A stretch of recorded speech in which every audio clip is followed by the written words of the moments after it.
Railway സ്റ്റേഷനാകട്ടെ bus സ്റ്റേഷനാകട്ടെ അത് തൊട്ടപ്പുറത്താണ്. അവിടേക്ക് നമുക്ക് പോകാം. നിലവിലെന്തായാലും ഇവിടെ ഇത്തരത്തിൽ കടന്നു പോകുന്നവർക്ക് സുഗമമായ യാത്രയ്ക്കുള്ള അവസരമാണുള്ളത്. അത്തരത്തിൽ തന്നെയാണ് കടന്നു പോകുന്നത്.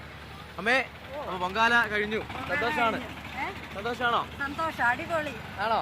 അടിപൊളിയായിരുന്നു. എവിടുന്നാ വരുന്നത്? കൊല്ലത്ത് എവിടെയാണ്? കരിക്കോടാണ്. ഞാൻ കൊല്ലം മാടന്നടയാണ്. എങ്ങനെ പോകുന്ന കൊല്ലത്തോട്ട്? ഞങ്ങൾ ഇനിയിപ്പോ ബസ്സിന് പോകണം, അല്ലെങ്കിൽ ട്രെയിന് പോകണം. തിരക്കുണ്ടാവോ?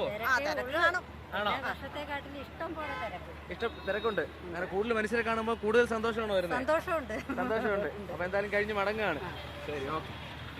അപ്പൊ അത് തന്നെയാണ്, കൂടുതൽ മനുഷ്യരെ കാണുമ്പോൾ കൂടുതൽ സന്തോഷം ഉണ്ടാകുന്നു.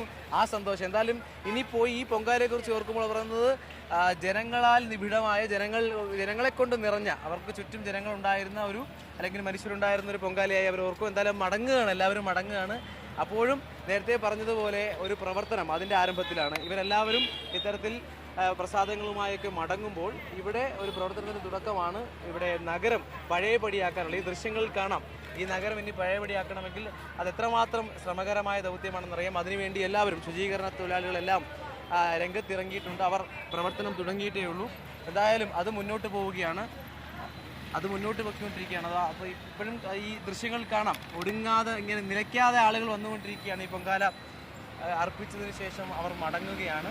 ആ ദൃശ്യങ്ങൾ കാണാം. തൊട്ടിപ്പുറത്ത് അതേ ദൃശ്യത്തിൽ തന്നെ നമുക്ക് ശുചീകരണ തൊഴിലാളികളെയും കാണാം.